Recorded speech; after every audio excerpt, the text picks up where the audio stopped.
Swayam Prabha. Digital India. Educated India.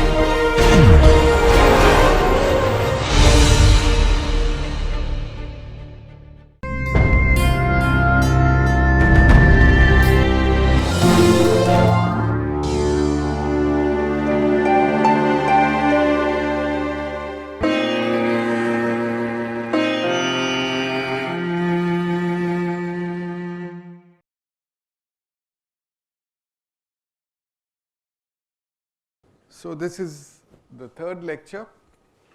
We will complete the introduction and we'll start the next topic on support reactions. So this is how we ended the last class, and you have some idea of what is static indeterminacy and what is kinematic indeterminacy. Again, to re-emphasize, structural analysis is all about finding the response. And what response? The force response and the displacement response of some structure, either an existing structure or a proposed structure, when it is subject to some loading. And we are able to make this prediction because there are certain laws which govern structural behavior. And it's possible to discover those laws. There is a science involved. If we know the laws, then we know how the behavior is going to unfold. But structural engineering has got another dimension which you don't have, for example, in mathematics. The dimension is one of delight, of joy, of fun, of connecting an intuitive feel for structural behavior with sound mathematical logic. That's what I kept referring to as left brain, right brain combining. And you will discover as we go along that we have a fairly good understanding of theory. We know some of the laws, we know equilibrium, but for some reason our physical understanding of how structures deflect, how they move, is not very good, and it is not correlated to this. It's out of sync. We want to improve that. The advantages of mastering this is this will help you in not just in structural engineering, which you may or may not practice, but it will help you in life. And more important, there is a delight in this learning. There's a joy. And once you discover the joy of learning, you will demand that joy of any subject that you want to study. You would want that clarity in understanding. Okay, so we will move on. There were some topics that I missed out in the last two sessions, so which I want to cover. For example, on internal hinges. You remember the parent-child, so easy. That made the whole problem so easy. Well, let's just look at this structure. This is a two-hinged frame. This is also a portal, in the sense portal means a gateway. But it's a triangle portal, not the usual rectangular portal. Is this structure, the normal way to pose a question is it statically determinate? But the correct way is it just rigid or over rigid or unstable? This is the cause, the indeterminacy is the effect. So whichever, the normal way is it statically determinate or indeterminate? I didn't hear. Tell me. Determinate or indeterminate? It is determinate? Let's go by the way you studied it when you learned structural analysis. This can be subject to any arbitrary loading, right? And let's talk of finding support reactions. Can you find the support reactions? How many possible reaction components are there? R is equal to 4, because in each hinge support you can have a vertical reaction and a horizontal reaction. How many equations of equilibrium do you have? 3. So you're running short. And how can you say it's statically determinate? You can go for? What is that? No. So to make it statically determinate, to render the structure a just rigid structure, what can you do? You have to do something. What can you do? Introduce an internal hinge. No, that's what the topic is. You bring about a moment release. Where? Where? At the top. Why not somewhere else? Can we introduce it anywhere?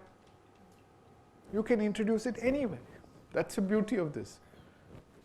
But to preserve the symmetry, there's no rule that it should be only at the apex, but let's put it there.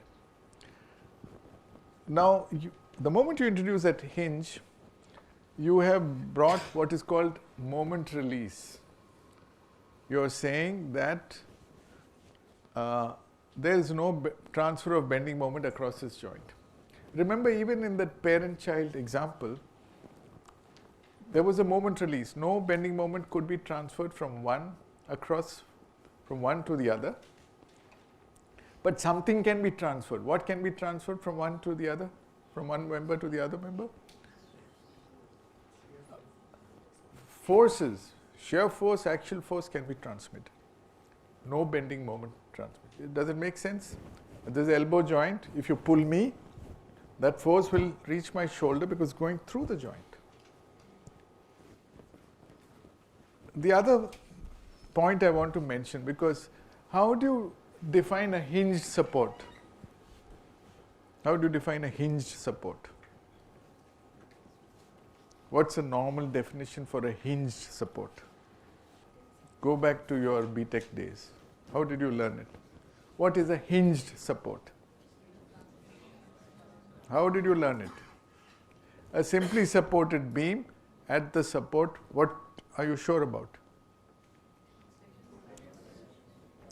She is saying the definition of a hinge support is translations are arrested. Is that how you learned it? Simply supported beam or frame. At a hinge support? No, that's you are echoing back what we learnt in the last class. Don't tell me that. Before last class, if I had asked you that question, how would you have answered it? Hinge support. What happens at a hinge support? Say a beam. No, you are answering correctly. You are going straight to the kinematics. But I'll tell you the most common answer. The bending moment is zero. Yes or no? Once upon a time, when you learned structural analysis, that's how you learned it. Yes or no? Simply support beam. Now you've forgotten it. It's good you forgot it. Because that's not the root cause. And that answer is also wrong. Can you tell me why that answer is wrong? And I'll start using the board. I have a simply supported beam. Actually, one line is enough if I'm showing only the line element. But I think to give it a more visual feel, these are the symbols we draw. I'm drawing a simply supported beam. AB, if you like.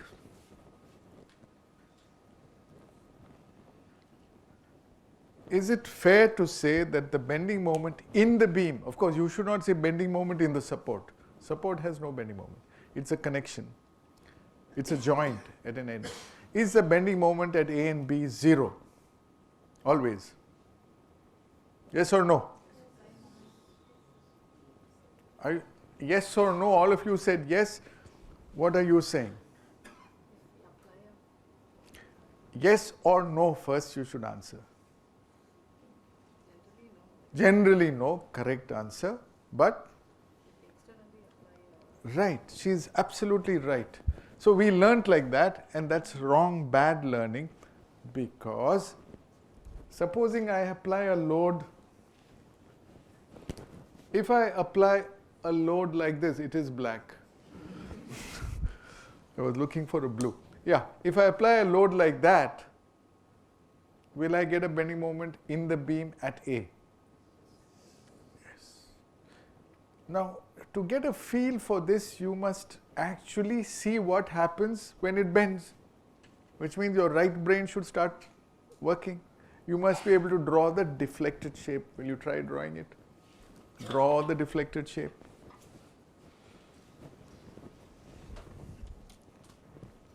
If you draw it, you will find that it will deflect somewhat like that. It will bend. Agreed? It will bend.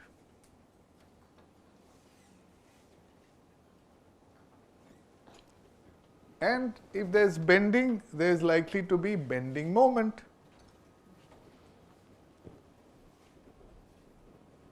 And if I draw the bending moment diagram, and I draw it on the tension side, I'm already jumping ahead to force response. What is the bending moment at B? 0. What is the bending moment at A? Let's say the moment is M. What's the bending moment at A? Is it sagging or hogging? Sagging. The beam is sagging. So I'll draw it on the tension side. So bending moment at A is M. The bending moment at B is 0. How will the bending moment diagram vary? Will it be linear? Straight line? Why will it be linear? I'm checking out lots of fundas here. Why will it be linear? There's no load, but that's a weak argument. Can you give me a stronger argument? Bending moment will be linear. This is M. We say it's sagging, so usually convention is positive. This is the bending moment diagram. Can you give me some other reasons why it's a straight line? There's no point, there's not a point load, it's a concentrated moment, so what? That will cause reactions. What will be the reaction? Will it be upward here or downward? Upward. So let's say the span is L. You have upward here, and what will be here? Downward. What will be the magnitude of the reaction? M by L. Brilliant. Very good. So sigma Fy is 0. Okay. And why is this linear? Because you say if I cut a free body anywhere, the force will be ml into x, either here or there, and so it's a linear function of x. But can you link it to the shear force diagram? If I were to draw the shear force diagram, what would that look like? This is the bending moment diagram. Shear force diagram. We'll look at the sign convention later, but will it be constant or not? So here it's going down, so I'll bring it down. It remains constant because there's no intermediate loading, and it goes up. Right? This is my shear force diagram and the M by L. This is the baseline, okay? So this is my bending moment diagram. This is my shear force diagram. Right? Now can you see a link? The shear force and bending moment are always related. One is the derivative of the other. So it's because the slope of this diagram will, at any location, will give you the shear force. And the slope is constant. So that's another explanation. But in any case, don't take the argument that a hinge support is a support where in the connecting member the bending moment is 0. That's not necessarily true. What is necessarily true is it's a location where the connecting member is free to rotate. That is the correct answer. Here it freely rotated, except that the amount it rotated, the slope, this rotation is linearly proportional to the applied moment. If I apply 2m, the rotation will be 2 theta. Let's say this rotation is theta. Got it? This is, to be correct, this is theta A because there's another rotation here. theta b. Right? All right. Now we'll come back to the original problem. You're giving a moment release, and just to complete, this looks pretty, pretty difficult to understand. What is this arrow you put? How do you actually apply a load like that? Can anyone tell me? So let's be practical, not theoretical. This is nice to draw arrows, but in reality, how will I get this deflected shape? Anybody? Any suggestions? Just like we asked, how do you actually build that internal hinge? So it's important to know that as well. So if I have a beam, and let's say I stick it out, I'm giving a simple example.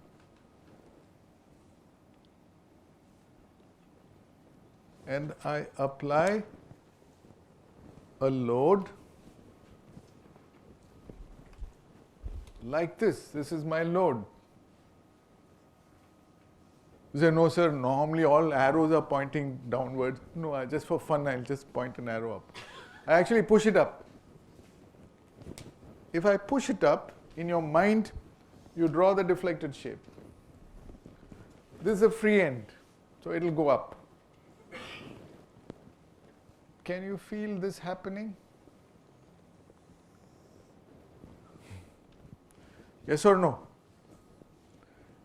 And if you draw the bending moment diagram, this is also sagging, the bending moment diagram will look like. So this is where these are the areas you'll be tested. There's bending moment 0 there, then it builds up linearly, it's sagging, so the tension is here below, so it'll build up like that, and then it'll go back to 0 like that. Got it? So if this is P and this is say A, then this moment is P into A. If I take a free body, which means I isolate this part alone,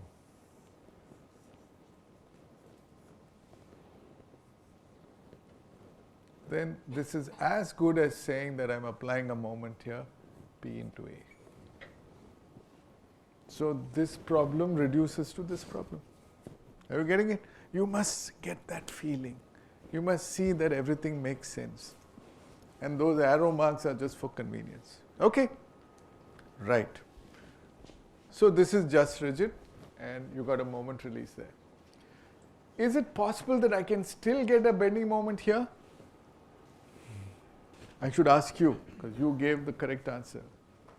Theoretically, if I write A, B, C, is MB always 0? That's a tricky question. Is it possible that MB is not 0? Anybody?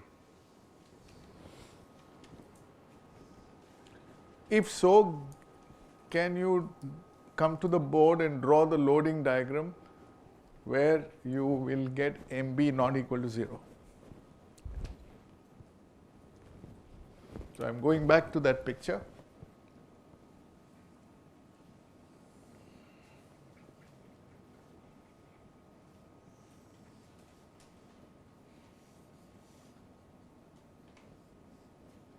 This is a frame element. A frame element is like a beam element, only it can also take an axial force.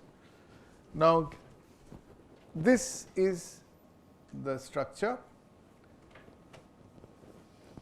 and I can apply any load on the structure, right? Can you apply a load in such a way that MB is not going to be 0? One chocolate for whoever does it. Come on, yaar. You are all IIT students. Okay. These are the questions we should ask in GATE exam. Well, how about this loading?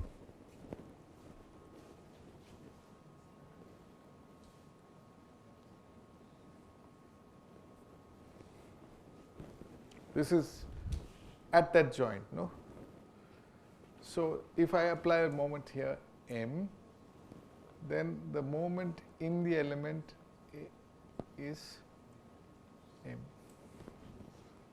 If I draw the bending moment diagram here, it will be m going to 0.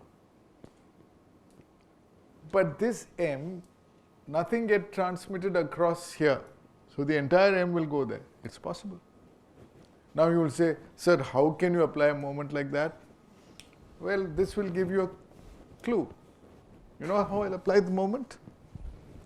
I'll apply it this way. I will add a device. If I had to construct it, I'll add a device here. I'll apply I make a rigid link, small thing sticking out here. The angle is not important. And then I'll apply a load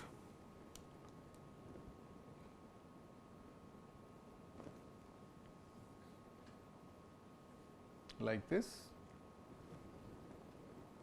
Of course, I'm also getting an axial force, but there are ways of eliminating that. But that's enough to get the moment.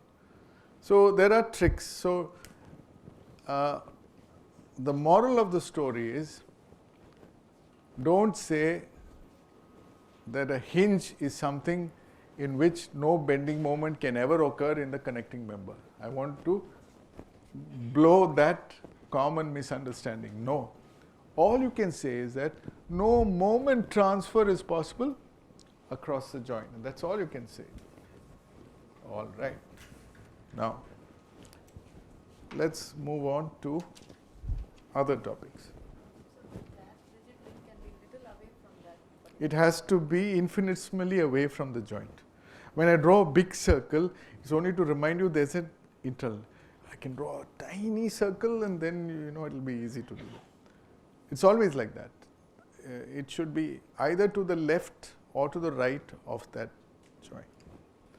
If you apply it at the joint, you can't make sense out of that. No, it's stable. In practice, it has to be either to the left or to the right. It cannot be at the joint. Or you have to make an assumption 50% to the left, 50% to the right. Something has to be there. We'll do examples of that. Now, if you look at this, you can play with it like a mechanism, you know that. So this is internally unstable. If you have only supports like this, this is externally over rigid. But when you add them, you see what you're doing. You're compensating for the instability internally by providing an additional constraint at the support reaction. And so overall, you're achieving stability, and it's just rigid. Got it?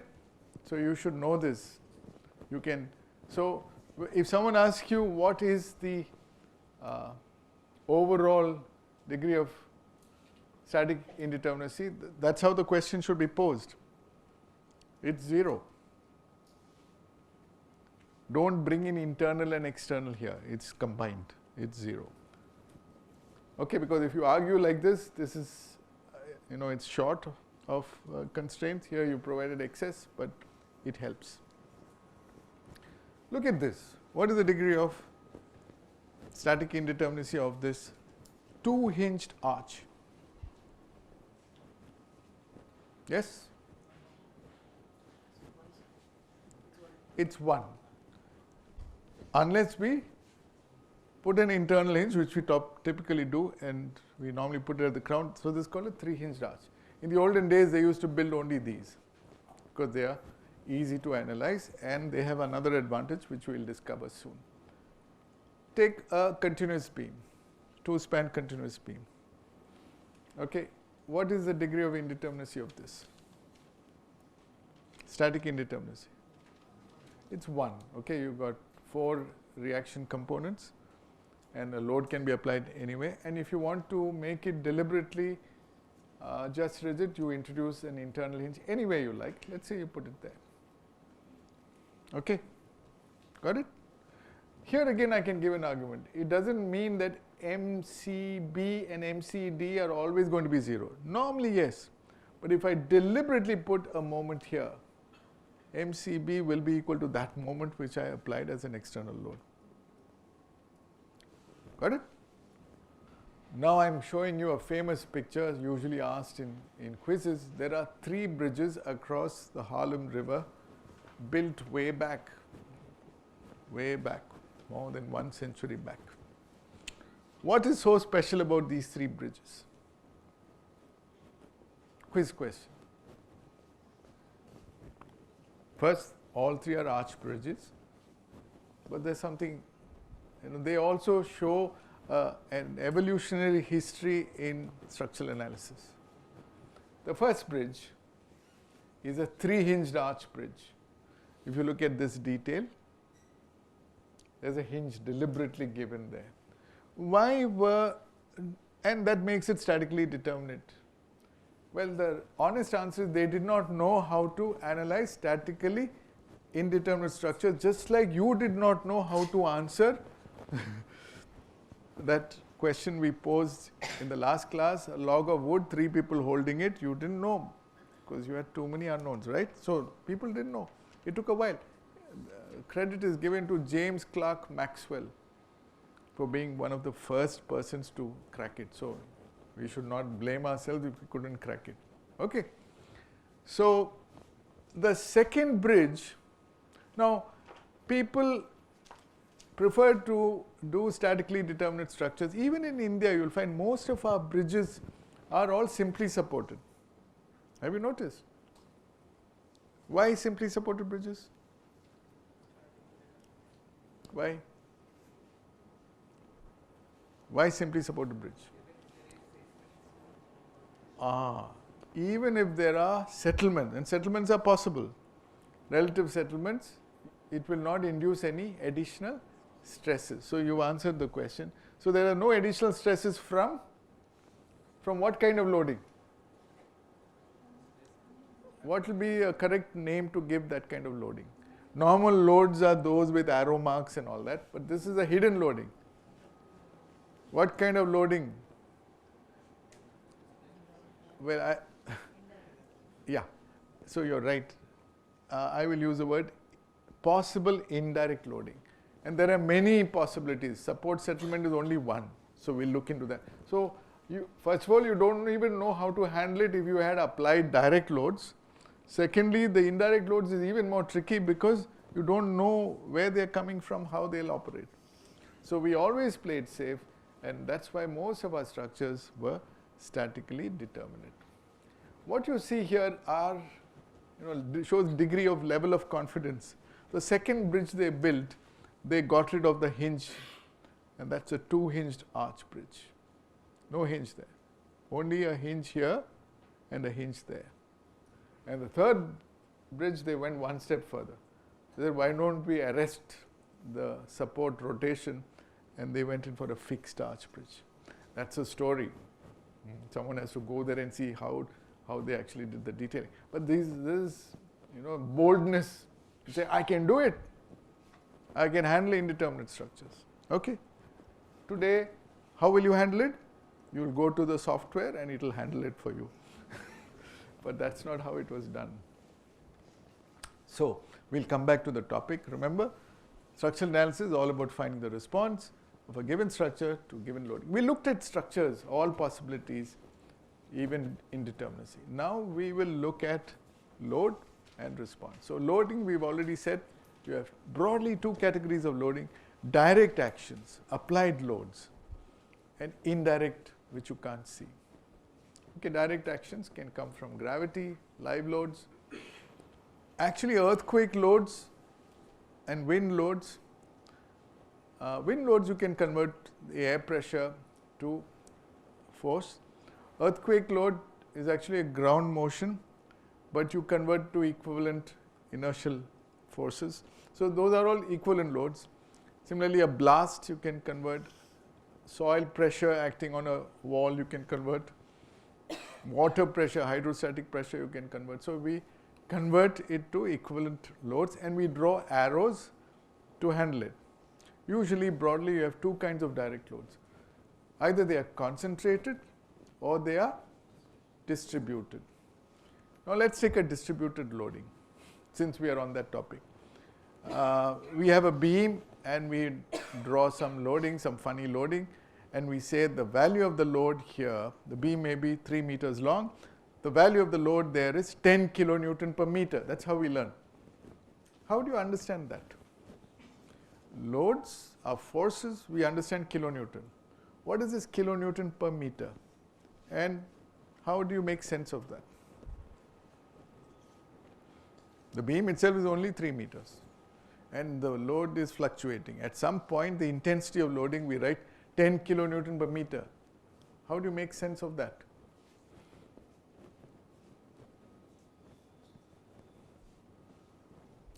I'm just challenging your basic understanding. So let me go to another domain. Let's go to the domain of speed. You've all traveled in scooters, bikes, cars. What is the normal speed you can travel in Chennai? Let's say you want to go from here to Central Station. 30 mangoes or oranges? 30 kilometers per hour, right? Now, you can look at the speedometer. It's moving. So when it says 30 kilometers per hour, what does it mean? You have to answer. What does it mean? If I go at continuously at that speed for 1 hour, then I will cover 30 kilometers. Nowhere in Chennai, forget 1 hour, you can't even travel 5 minutes at that speed. Yes or no? Sometimes you can speed up to 60, 70, 80, but you can't. So it doesn't make sense. No, if I'm a student, I'll say, sir, what nonsense are you talking? This is Chennai. 30 kilometers, 1 hour. Forget it. So how do you make sense of it? That's how you should learn. You should have good students asking you these good questions. So so what is shown in the speedometer is an average speed. It's showing the instantaneous speed. Kilometer per hour is a bad measure of instantaneous speed. 1 instant is not 1 hour. So what's a better measure? Better measure. What is 1 instant duration? Tell me, yaar. 1 second. So you should better write it in meter per second. But if you write in meter per second, nobody will understand. But it makes sense. Are you getting it? Similarly here, that load which is said to be of intensity 10 kilonewton per meter can be more accurately described as 10 Newton per millimeter, because in the next millimeter it could be 11 or 12. It's localized at that point. That is how distributed loads are. Got it? But finally you should integrate and get it in terms of kilonewton and put it at the center of gravity of where the load is acting. Got it? What is indirect loading? We'll come to that. Then you have response. You have force response, then you have displacement response. Force response itself you can divide into support reaction and internal force resultants.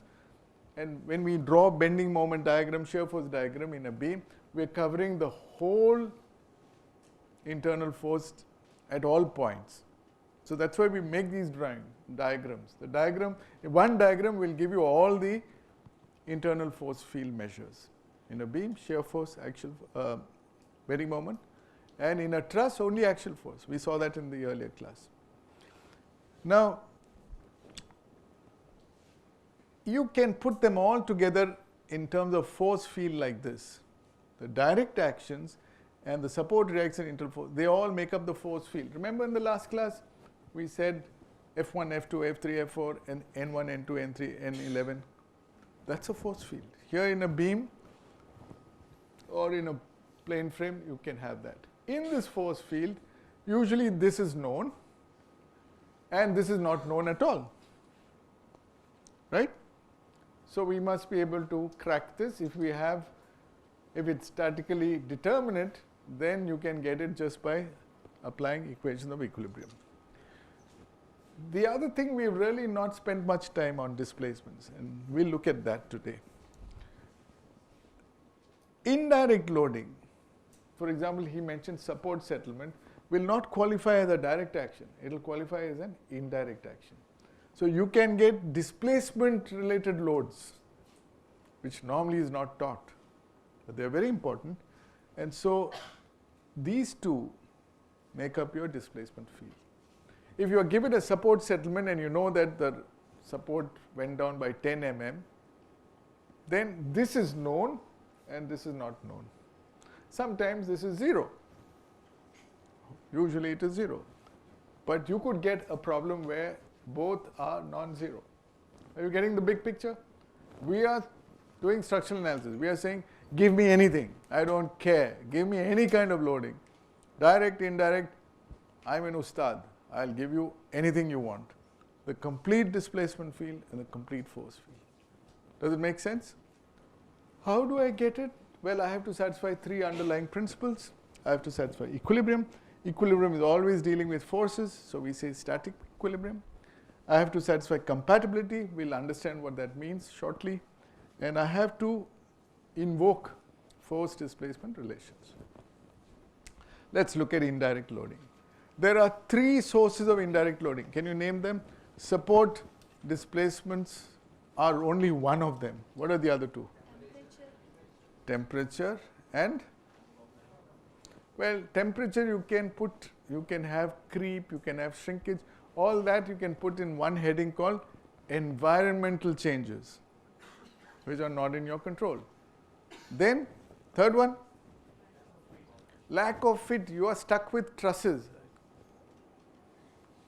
A generic thing, tell me. Constructional errors, that's it. So, support settlements, constructional errors, environmental changes. So, this is indirect loading. Now, an indirect loading can induce a force response if the structure is over rigid. Otherwise, you get only a displacement response. We'll examine that more closely. We are making a statement here. If you have a simply supported beam, which is just rigid, and you have any one of these indirect loads happening, as he rightly said, you won't get any support reactions and you won't get any bending moment shear forces. But you will get a movement which you have to accommodate. What happens if it's indeterminate? Let's look at that. So this is a simply supported beam. It goes down. What will be the shape of this element? Will it remain straight? Yes, you're right, it will remain straight. Let's take a cantilever and let's give it a rotational slip. You know, sometimes things move. So if it slips by a known amount, what will be the shape? Will it remain straight? Yes, it will remain straight. Whatever angle you got there, the same angle here. Straight means no bending moment, and therefore no shear force, no support reaction. Let's make it indeterminate. So the moral of the story is, in just rigid structures, you get only rigid body motion. You get the displacement response, but there's no force response. Now let's give it some indeterminacy. So let's make it a propped cantilever. And let's assume that the same thing is happening. The right support goes down by 10 mm or whatever, delta. Can you draw the deflected shape? Will you get bending moment, shear force reactions? Yes or no? All right. How will you get it? Can you draw the deflected shape? Try. So easy to wait and the teacher draws it on the board and just copy it. You won't learn that way. Try it. I want to see one. Yeah. This is called the chord movement. Okay, just joining these two, but this is not the actual deflected shape. Draw the deflected shape.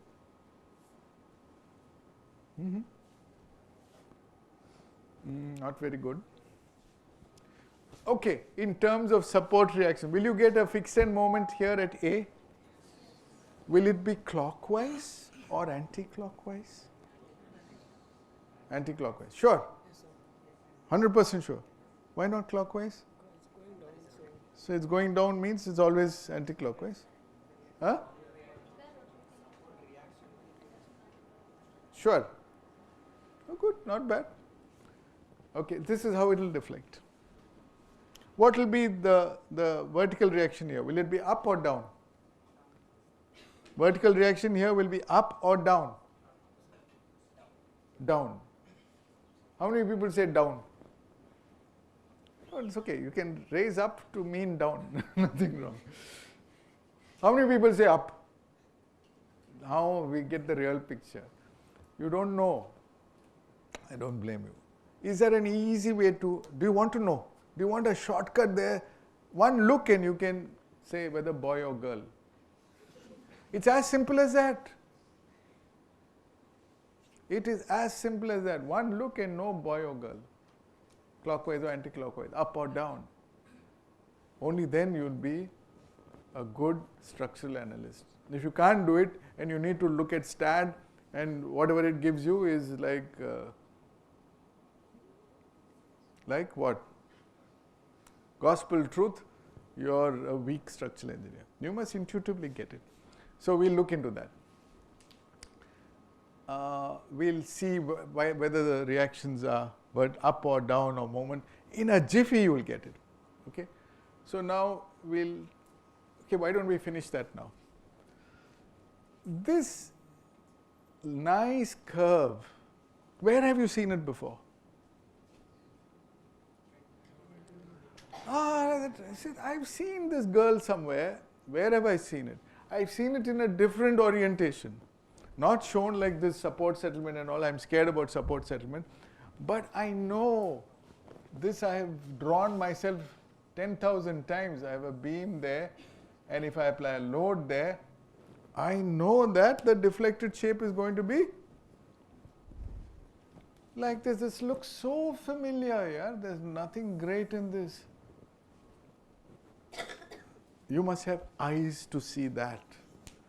Don't get lost in the boundary conditions, the supports. Just look. The boy or girl comes from looking only here. Don't get distracted. Now, does this and this look familiar?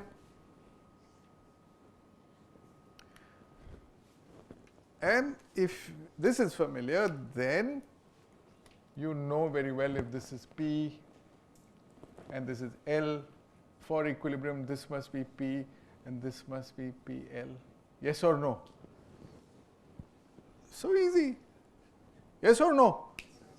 Do you need to be taught this? Can you not recognize it? Clockwise, anti-clockwise, like seeing boy or girl, yes or no? So the moment you see the shapes, I know something must be pushing it down. Then only it will take that shape, yes or no? Now what is the difference between this behavior and this behavior? The end result is the same. The bending moment diagram is the same. The shear force diagram is the same. But something is different. What is this? The difference lies in what caused that shape. Here, a direct action caused that shape. Here, an indirect action caused. That's all. The response is the same. Here, an applied load induced this response. Here, a support settlement induces. The response is ditto, identical. If you learn this, it's a huge breakthrough. That's all. So now you start respecting indirect loading. Say, I'm familiar, I'm an ustad with direct loading. Indirect loading, same thing. This P here was an action. This P here, which you don't see, is a reaction. This is self-equilibrating. 3 reactions self-equilibrating. This is one action with 2 reactions. But when you draw the free body, you will see only 3 arrows. When you draw the free body, it doesn't matter whether it's an action or a reaction. You understand? So you must learn to draw free bodies. And it's so beautiful. If you draw the free body, this is downward, and this is applicable for both. Same. Right? So beautiful, so simple. We'll take one more example and move on. Let's take the same prop cantilever and now give it this rotational slip. Can you draw the deformed shape?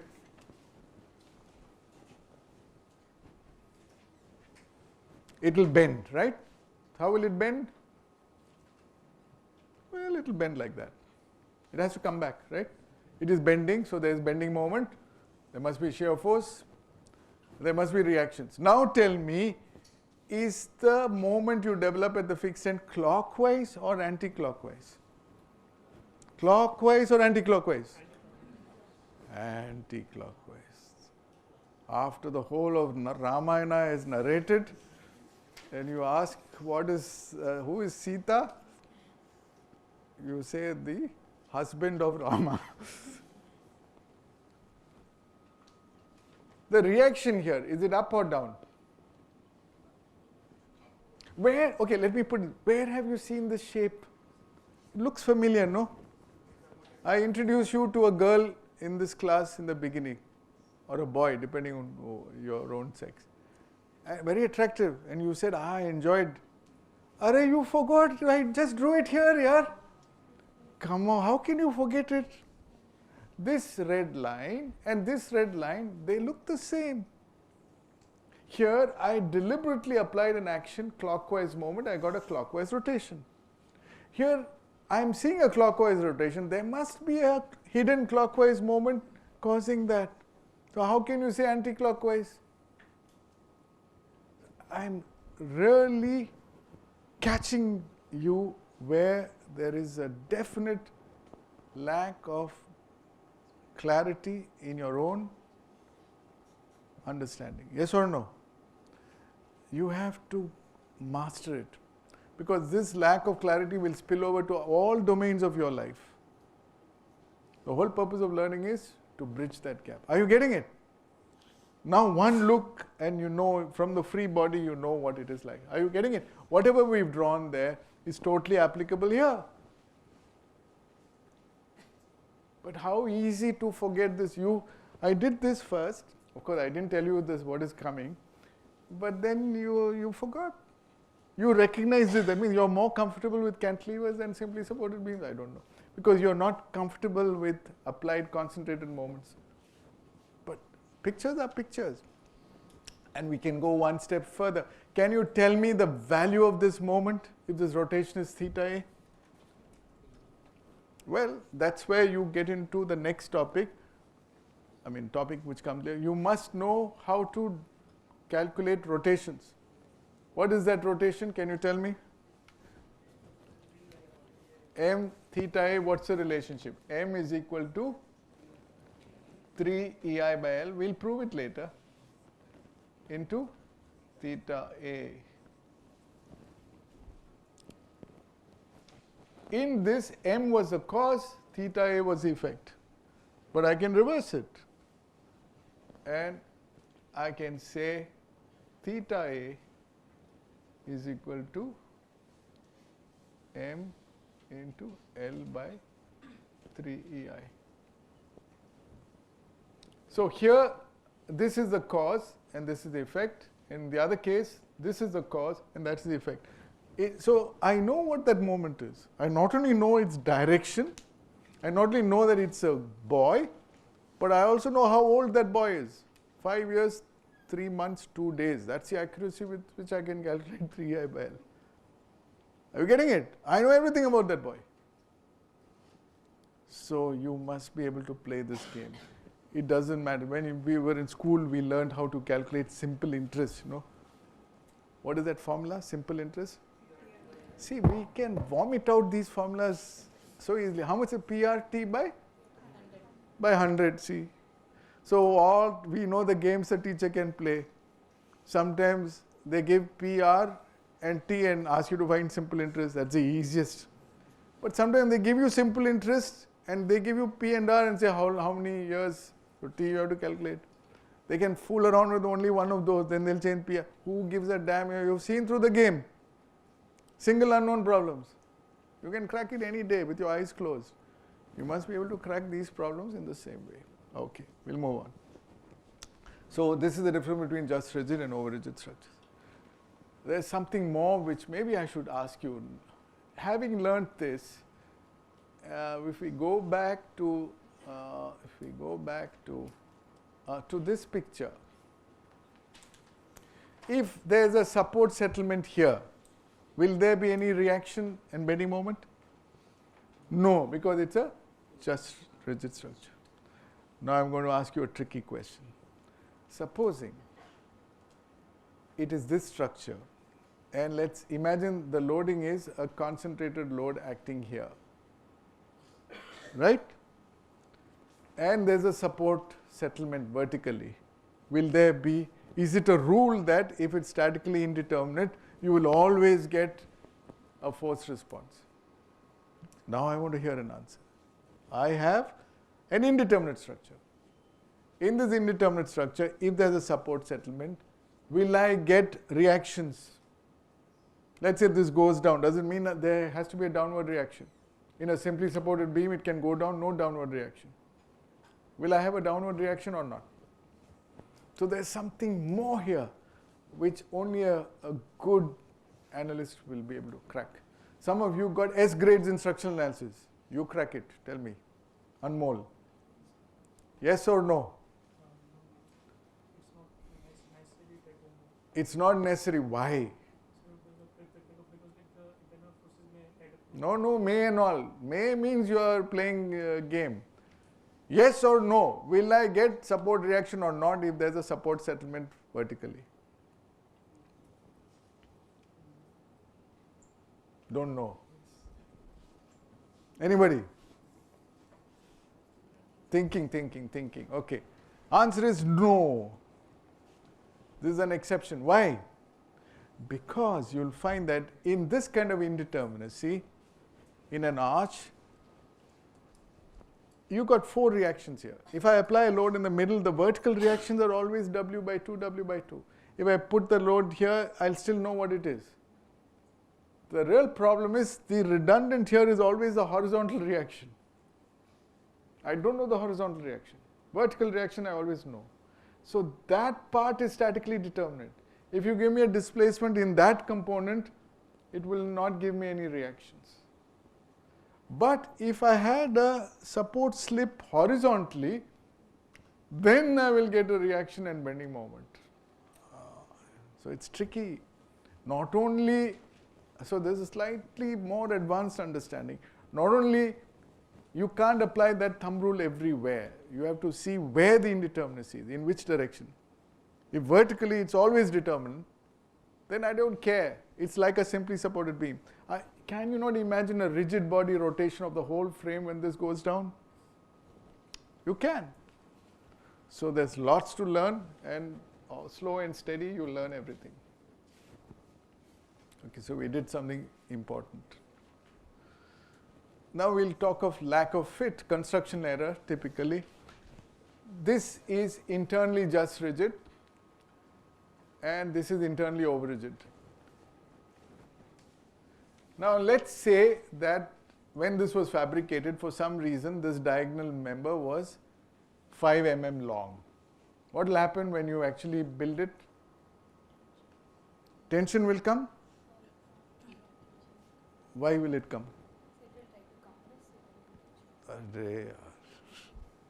Let me ask you. This bar is there. Let's say it's a steel bar. I increase the temperature, right? And you can calculate the increase in length. It's L alpha T, right? It increases by 5 mm. Will there be tension in the bar? Why not? It's expanding. So why? All bad. Arey yaar, I'm putting it on a frictionless surface. Don't bring me unnecessary restraint. And temperature is increased. It wants to expand 5 mm. It is free to expand. If you prevent it from expanding, you are asking for trouble. So similarly, this guy, 5 mm is a small error. You know, in structural analysis, we scare everybody by making diagrams which are like caricatures, cartoon. Your nose is so small, but when the cartoonist draws it, it will touch from there and touch that wall. So you understand, that's how we draw deflected shapes. They are not real. You can't see it.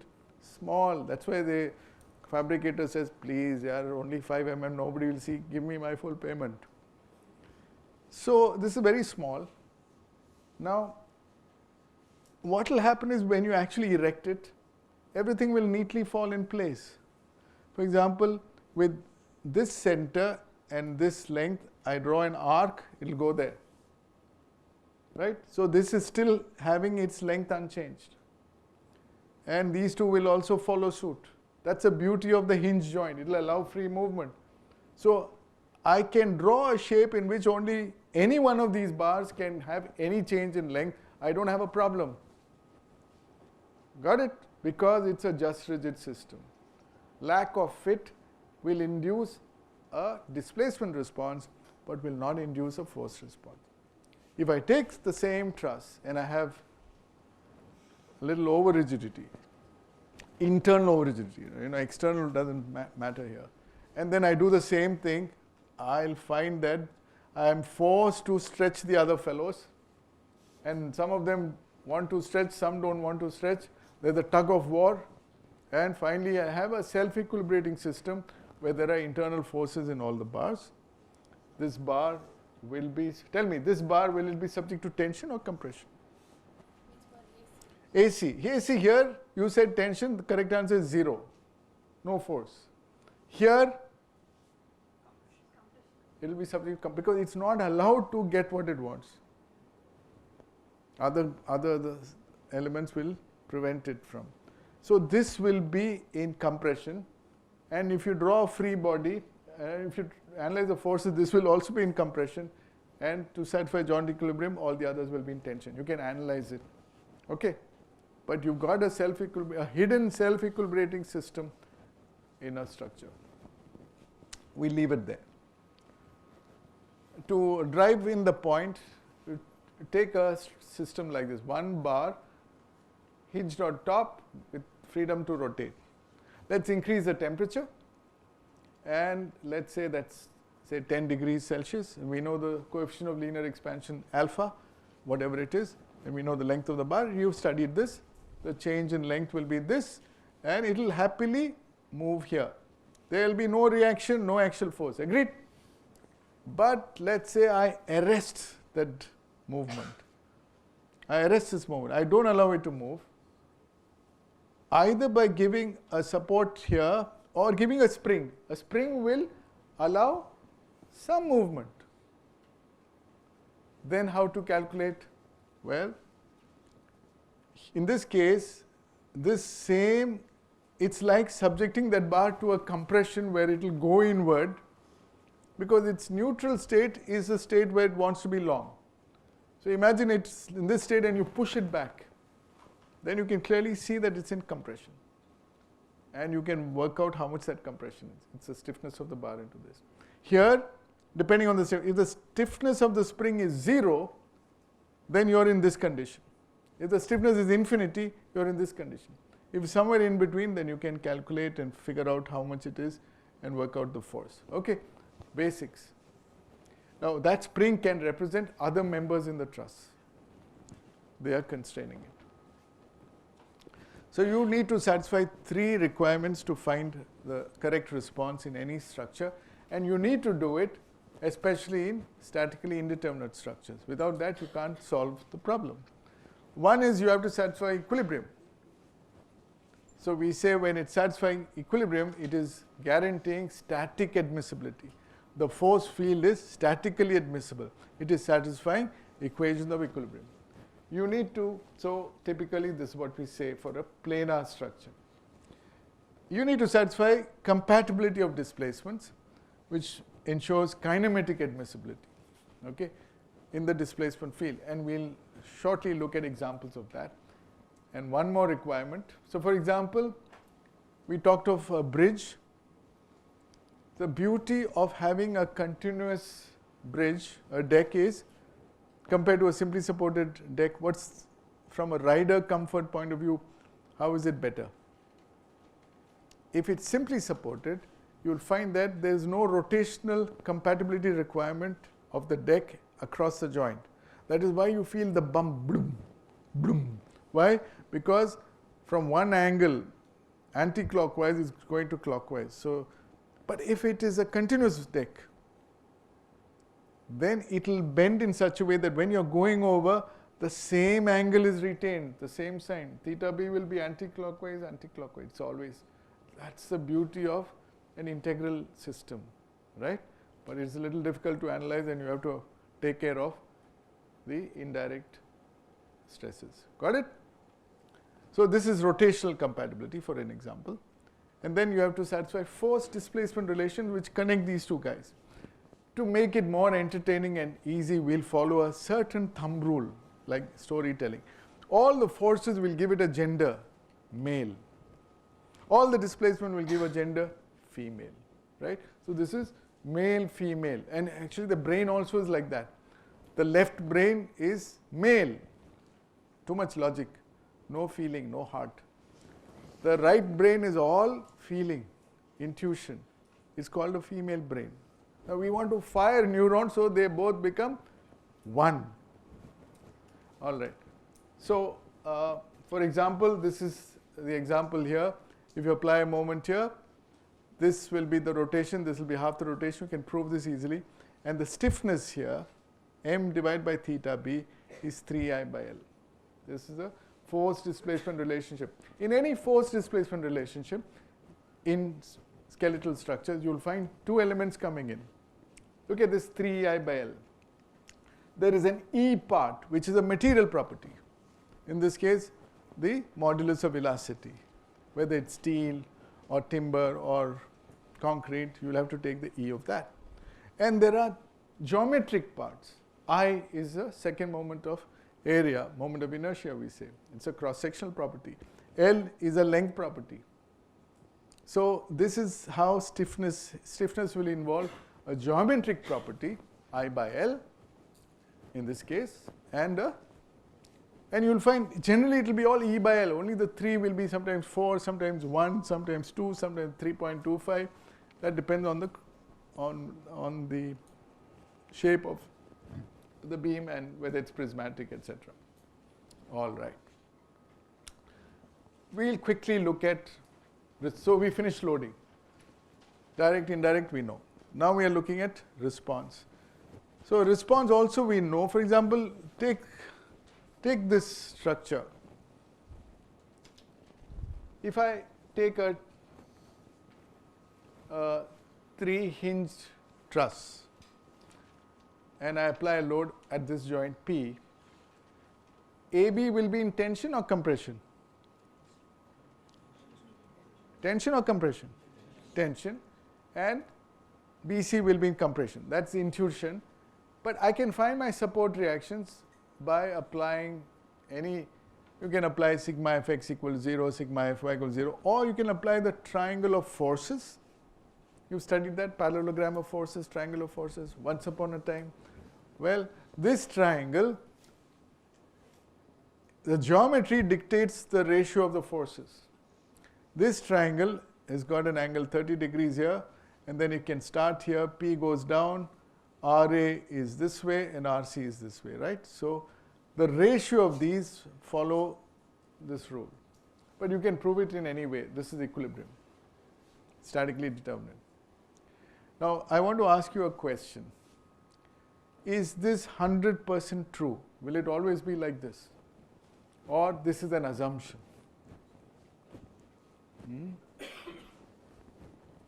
Is it approximate or is it 100% exact? You will say, does it require these structures to be these members to be linear elastic? It can be non-linear, still no problem. But it requires something. Can you tell me what that? You're making one assumption. Sorry? Geometry. Will any geometry remain same? No. Why? Only for a rigid body it will work. So if you said this bar is in tension, then it is likely to elongate. If you say this bar is in compression, it is likely to contract And what happens? It will take a new shape, and this angle may not be 30 degrees, it will be slightly less, 29.995, and so then you are making an approximation. That kind of nonlinearity is called geometric nonlinearity. Here we are considering equilibrium in the undeformed configuration, which is good enough in first order analysis because the changes in geometry we assume to be negligible. All right. If you look closely here, you got a bar, you got a pin joint here, and you got a support here. Lots of things are happening here, whether you know it or not. You have a connection between the member and the joint. And Newton's third law kicks in. What is Newton's third law? Every action? Okay, we all know that, but then I'll ask you. You have to answer. This is an object. I am pushing it. So I am applying a force to the object. That force is applying an equal and opposite reaction to me. So if I take that object, these two actions, won't they cancel each other? Only she will answer.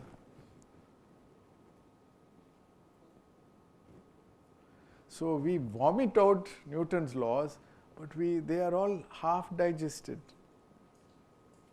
Caught you. Yes or no? So what's the correct answer here? Anybody? You? The direction is opposite, but the magnitude. I'm saying they'll cancel each other. Each action has an equal and opposite reaction. They should cancel each other. Where's the catch? Arey, you either know or you don't know. No blah blah. No bullshit. Didn't you learn this in school? This is the first thing you should ask your teacher. With your PhD from IIT Madras, you go to a school and teach Newton's third law, every action is equal and opposite reaction. One little 10-year-old kid says, ma'am. Then they'll cancel each other and you'll be blinking. You'll be grateful for this class to be able to know the answer. What's the correct answer? Huh?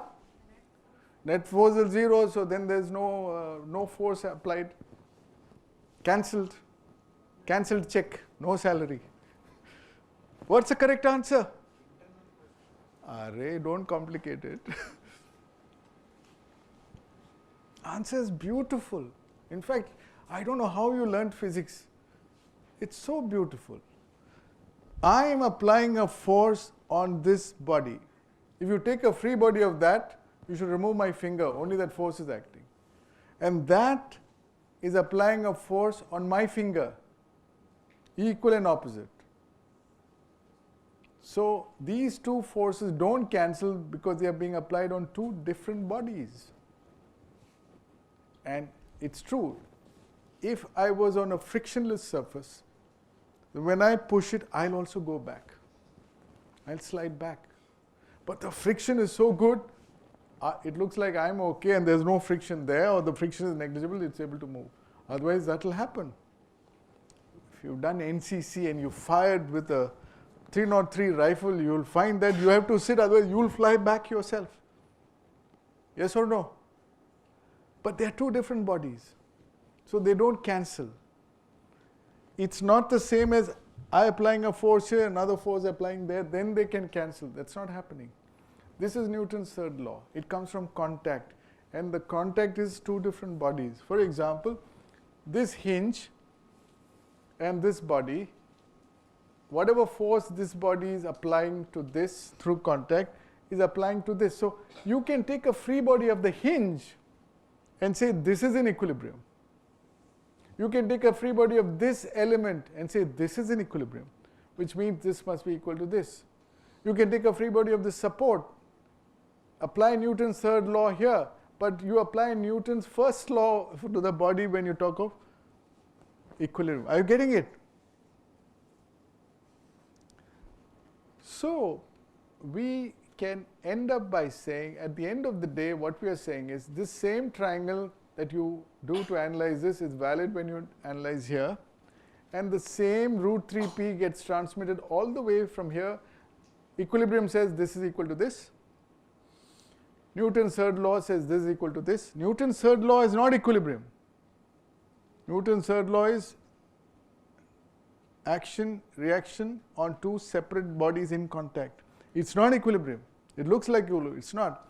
Sigma fx equals 0 is applicable here. Newton's third law says because this is in contact with it, this must be equal to this. So if you've got this answer, it spills over here, it spills over here, then you can apply equilibrium for this and say this must be equal to this because sigma fx is 0. Then you bring in Newton's third law and say if I've got this, then this must be equal to this. Like that the game works. Are you getting it? That clarity you must have before we start learning structural analysis. We are still in introduction and we need to go a long way. So these are support reactions, these are the bar forces, and it all works. This is a statically admissible force response. Got it? So important. I'm surprised. You should know all this. You will be a master here. You won't be tricked so easily. Next, linear elastic behavior. So every system has a response and when a stimulus is applied. Now, what's a test we commonly do in strength of materials? We do a tension test. And typically, we are all lazy fellows, so we will, generally one fellow will do it and all others will copy. To make sure that none of you copy, I am going to do a thought experiment. All of you close your eyes and imagine you are doing a tension test, right? To make sure you don't copy, I will give you all bars which have slight differences in either the length, 1 mm, 2 mm, 5 mm, you won't even know, and in the diameter. So cross-sectional area also I'm changing. So I've got all kinds of bars, and your job is to apply the load like Hooke did and measure the elongation. Simple. And there are sophisticated instruments in our structures lab which will measure both. Got it? And then I say, please draw a graph of the P versus E, right? So the graph will look like this. What will it be if it's, say, steel? Will it be a straight line? Yes or no? It will be a straight line. Now there are 100 students in this class. Will I get 100 straight lines or I'll get one straight line?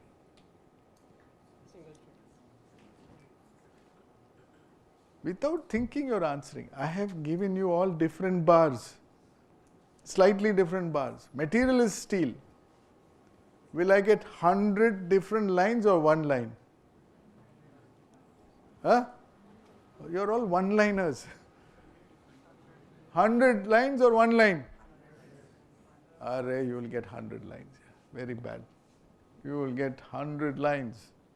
I can't draw 100, so I drew about 6 of them. Right? I want you to get it. Today, if you go without knowing this, you've lost something beautiful. Wait, I'll convince you. I'll convince you. Let's say she is pulling a very long rod. You are pulling a very short rod. Which is easier to pull? Long rod, you have no doubt. So for the same P, she'll get more E or you'll get more E? There itself you said you got 2 lines. You're right.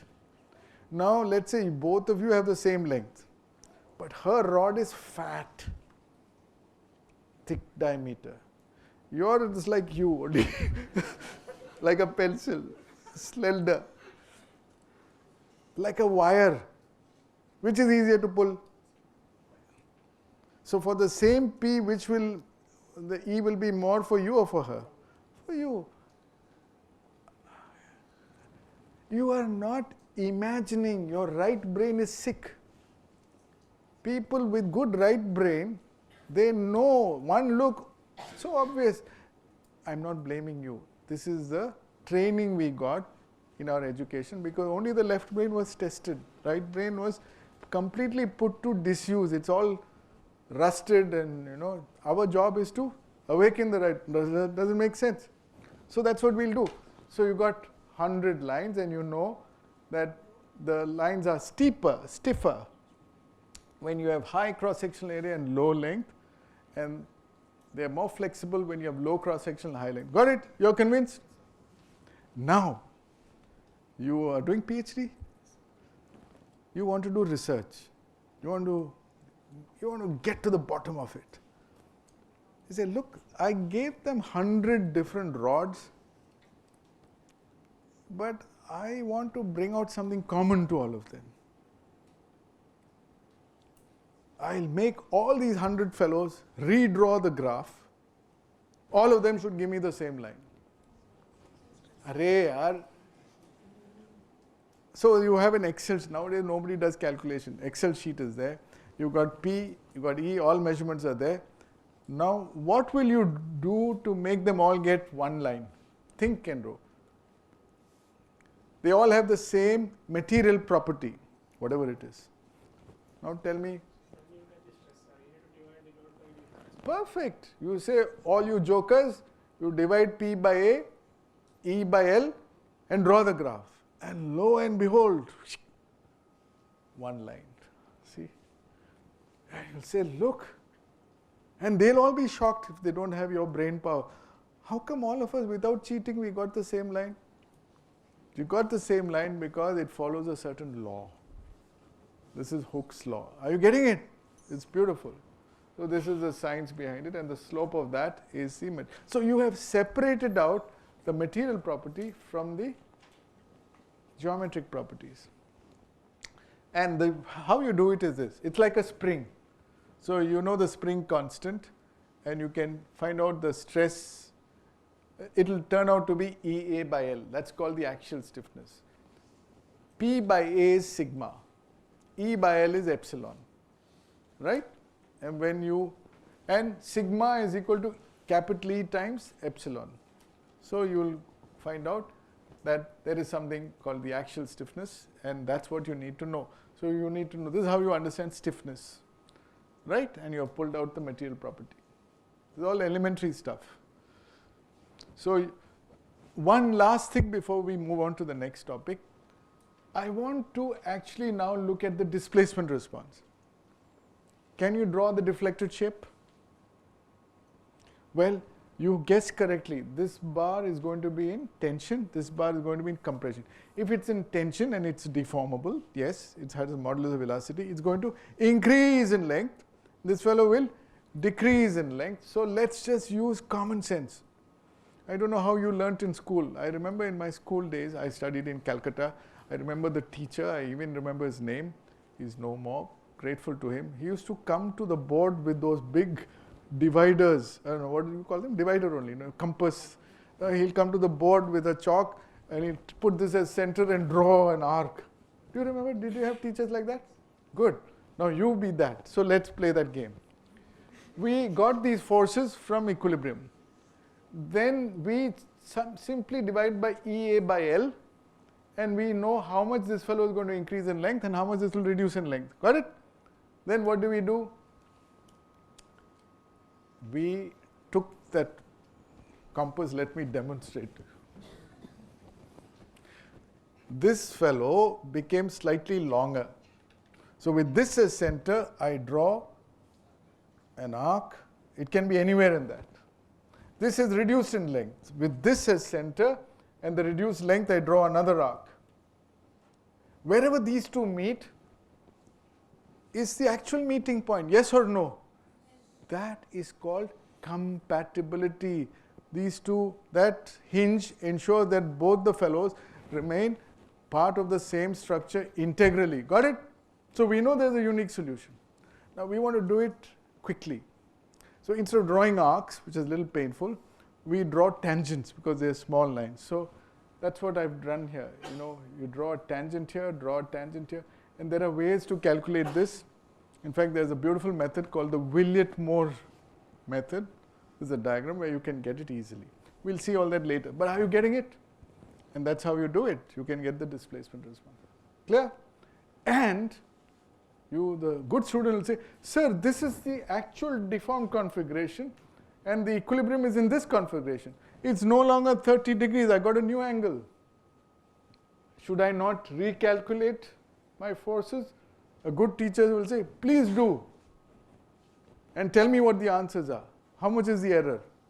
So, sir, you still won't get it because again they'll change. So you have to play this game again and again till it converges. Then you'll say, sir, I got an error of less than 0.1%. Why are you wasting your time, yaar? Assume equilibrium in the undeformed configuration. So a good teacher will make, so it all depends on the flexibility or the stiffness of these bars. So what is structural analysis? You first have to model your structure properly. You have to apply loads on it and you get a response. You have to know the degree of indeterminacy, check the stability. Then you have to decide what kind of analysis you want to do. Do you want to do a linear analysis or a non-linear analysis? I gave an example of a non-linear analysis. Which is easier? We always take the easy path, linear. Remember, linear is a special case of non-linear. Should you do static analysis or dynamic analysis? Static. Well, there may be dynamic effects. Dynamic you should do if the inertial forces are high.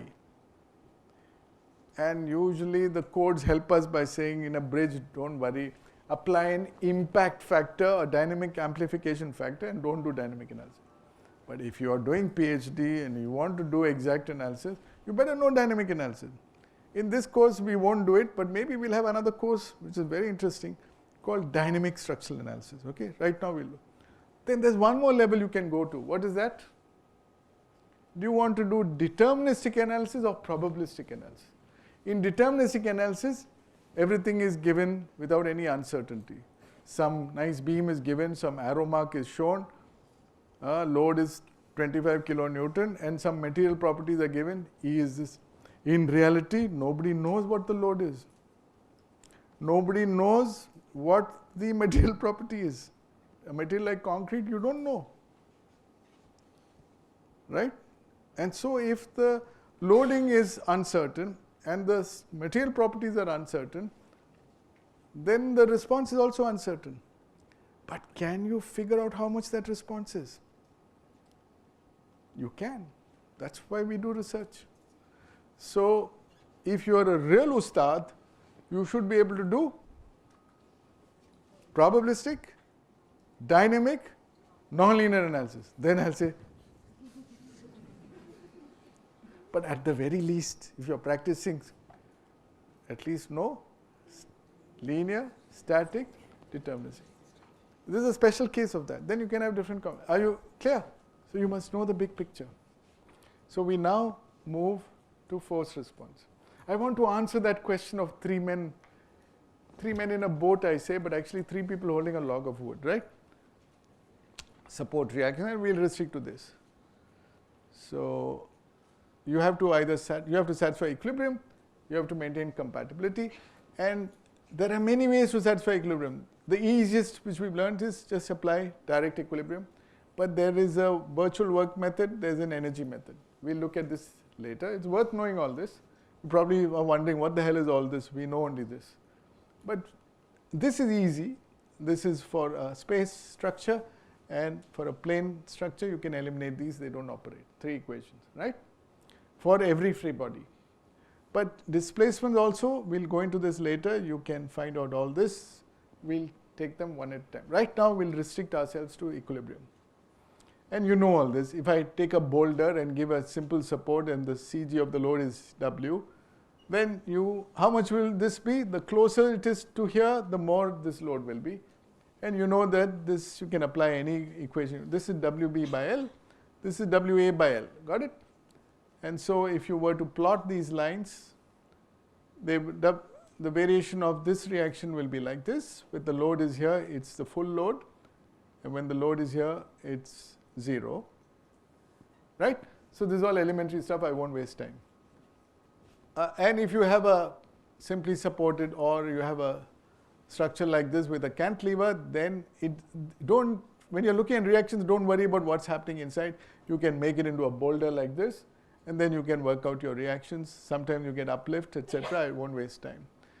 You can have a structure like this, and you can invoke the equilibrium here, and you can get your reactions. I leave it to you to do this. This is the overall free body, but you have one additional equation. What's the additional equation? Is it sigma mb equal to 0? No. Sigma ma, taking moments about this point equals 0 is valid. Taking about this point, taking about this point is also valid. But they are not independent equations. They all give you the same result.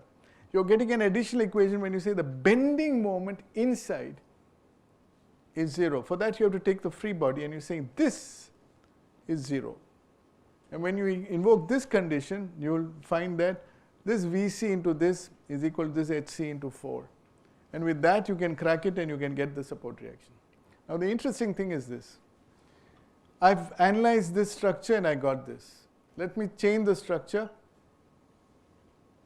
And it looks different, but actually the lines of action and the values of the loads are exactly the same.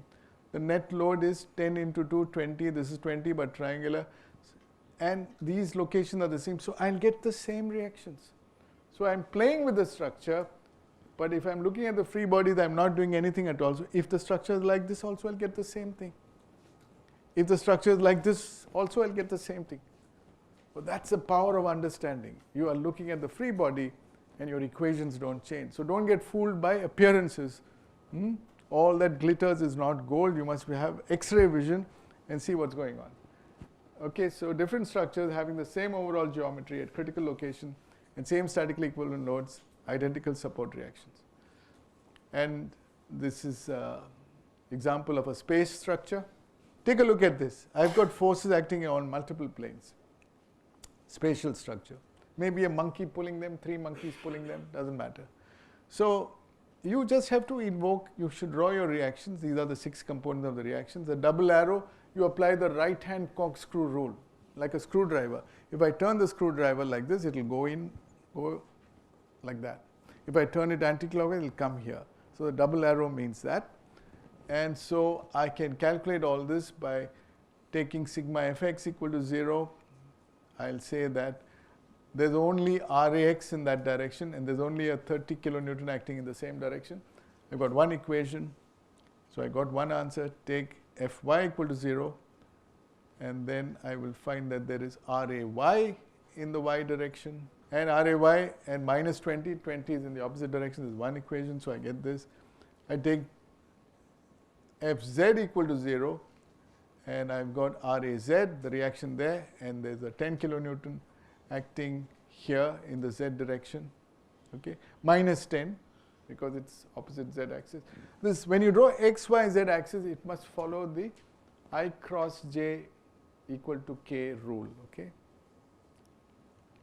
And likewise, you can take moments about the x axis and moments about the y axis and moments about the z axis, and you can crack the solution. All right, this is the story of the 3 people holding, but it's late. We'll continue in the next class. Okay? Thank you.